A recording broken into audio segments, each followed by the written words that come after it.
Hello, hello! In this video, we'll be explaining how to set up multiple unattended computers, as well as some additional little tweaks and customizations. Let's say we're in a big company, and we need to add multiple computers to my list. I could technically just mass send my unattended link. So, I already have ISL Lite opened, and what I'm going to do is click the plus button, and then from the drop-down menu, set unattended access. And there's a little dialog that opens. Now here, we can enter the email address of each user, or better yet, send a link to the company's email list. That way, you do not need to send this link to each and every company member individually. So here we have the Allow Access link. Every time a company member will run this link and go through the wizard, their computer will become available to connect to in our Computers tab. Now let's see this in action. On the other side, your team member will get an email. Once they click on the link, they are directed to their browser, and ISL Always On downloads. Let's run it and go through this installation wizard.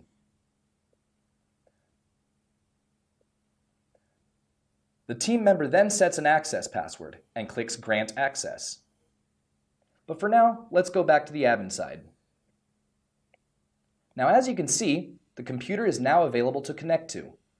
Now just a quick tip, I like to click on the drop-down menu, select Options, and stream in best quality. The best thing is, you don't have to do this for each computer. Once we save the connection options, they're set as default for any computer in your list.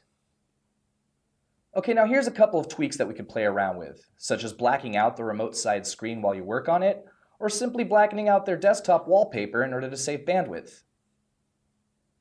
Now before we finish, let's take a look at some other options for different scenarios. Okay, so once you're on the remote machine, let's go to the taskbar and right-click on the ISL Always On icon and click Settings. We have a couple of neat features to make it more secure. What I like to do is enter my email in order to get email notifications every time a connection starts and when a connection fails. Now let's click Remote Desktop in the settings and see some of the other options.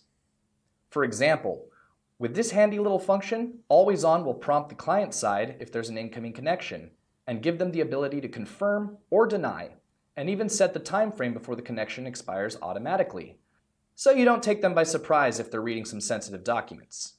Now my favorite one is to lock the computer when the session starts, and I do this for an extra layer of security. So every time we connect to the remote computer, we're sent to the login screen, and we need to enter the computer password as well before being able to do anything. Now finally, we can also choose to record the session each time we connect to a remote computer.